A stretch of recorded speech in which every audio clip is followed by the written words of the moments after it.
Hi there, and welcome back to my channel. Here you can learn how to speak good English for school and work from an experienced English teacher. In today's video, I have my top 10 tips for speaking English better. Be sure to stay until the end of the video because I'll give you my number one tip then, and please join my Facebook group for English learners. So let's get to those tips. Tip 10. Pay attention to your pronunciation trouble spots. Pronunciation in English is hard. Knowing your own pronunciation trouble spots will allow you to work on them and improve. My tips for this are, first, ask someone about your pronunciation. Ask them, what does your pronunciation sound like? Is it clear? Can they help you identify your pronunciation trouble spots? Now remember that your pronunciation doesn't need to be perfect. In fact, a lot of accents sound nice, and it's important for you to know that you will always have an accent if you are learning English. But when your pronunciation is difficult to understand, that's something that you want to improve. Second, work on the trouble spots that come from the differences between English and your language. Try to find out how those languages are different. For example, if you speak Vietnamese, you probably need to focus on pronouncing the last sounds of words. If you speak Arabic, you need to learn the sound P so that bear and pear sound different. If you speak Portuguese, you need to focus on saying the English sound T correctly. Tip 9. Be careful not to translate. Translating is normal. We do that because we think in our first language and then we translate to English when we're speaking. But there are some things that when we translate, they are confusing or not clear in English. So try to listen to what English speakers say. Try to listen and notice the way that we say things, and then write it down or remember and practice using the words that we say instead of translating from your language to English. Let me give you a quick example. In Spanish, when people are not clear about something, they use the Spanish word for doubt. And then if they translate that into English and they say, "Excuse me, I have a doubt," that's not clear because in English we don't say that. In English we say, "Excuse me, I have a question." So that's an example of how translating can be a problem. Tip 8. Pay attention to the small sounds of English. What's the difference between bother and butter, later and leather, leave and live? Now, again, your pronunciation never needs to be perfect, but try to focus on learning those small sounds, the vowels and consonants inside words so that your pronunciation can be more clear. Start small. Try pronouncing the most common words, and you can Google that. You can Google the 100 most common words in English and think about pronouncing those most common words with correct sounds. And then when you feel more comfortable, you can move on to longer words.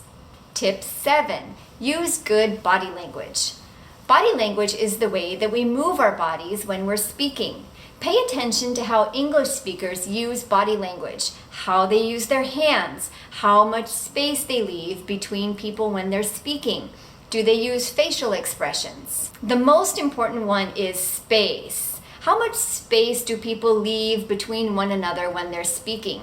In the US, we have large personal space, and it's considered rude or inappropriate if you get very close to someone when you are speaking. This is especially important in a more formal situation, like with your boss or professor or someone whom you don't know well. Once you notice the body language that people use, try to add some of that for yourself. If people use a lot of waves or high fives, you can try to use that. But be careful because body language can be different depending on the gender and the age. Body language is different for men and women, or younger and older people. So try to copy the body language of people who are similar to you. Tip 6. Learn set phrases. Set phrases are words that we always use together in conversation, and knowing some of these will help your conversation to be more comfortable and easy. Some examples are, how are you? I'm fine. How are you? Nice to meet you. What's the weather like today? Where are you from? What classes are you taking? Can I ask you a favor? I'm not feeling well today. I'm sorry to hear that. That's too bad. One of the best ways to learn set phrases is with TV shows and movies. A show like Friends is a great way to listen to English conversation and learn set phrases. Tip 5.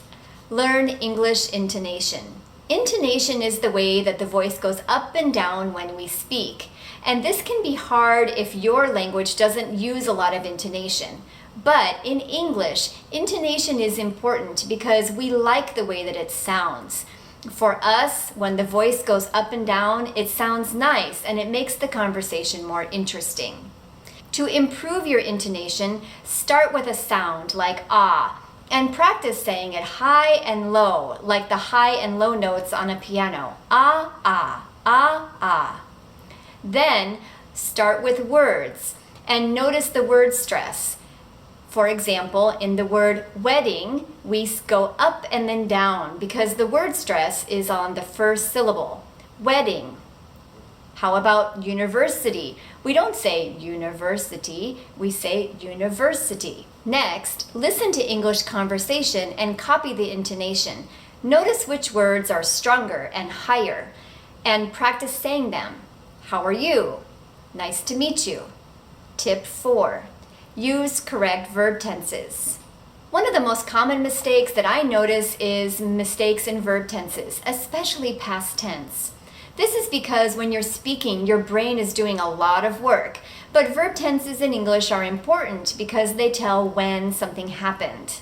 The most common one is forgetting to use the past tense. But when you talk about the past, you need to use past tense verbs.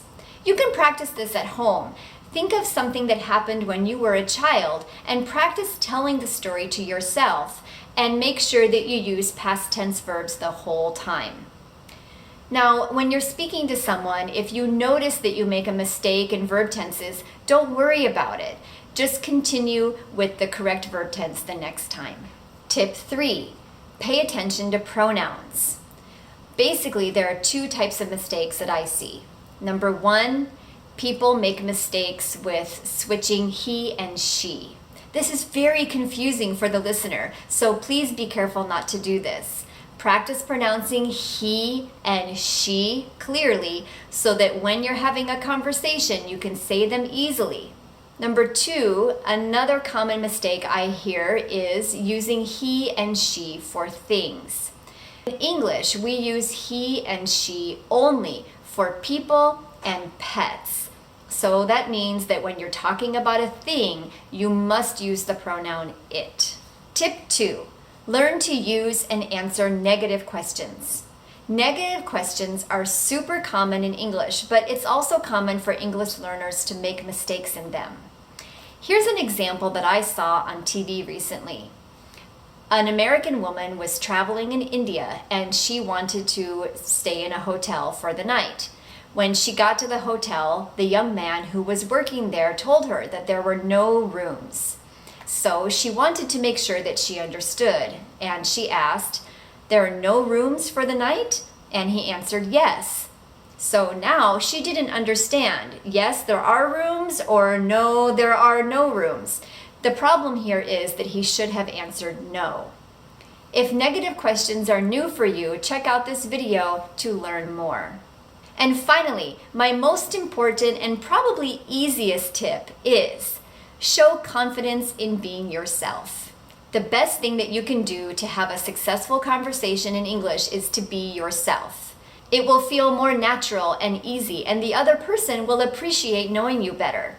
In contrast, if you act nervous and shy, the other person will notice that you're not comfortable, and maybe they will try to end the conversation early. Make eye contact, stand up straight, don't talk too quietly, and don't apologize for your English. Feel confident to be yourself. When you show confidence in yourself, the other person will feel that you are happy to talk to them. And you never know, maybe that person will be your new friend and will help you to improve your English. Let me know in the comments below what tips or questions you have.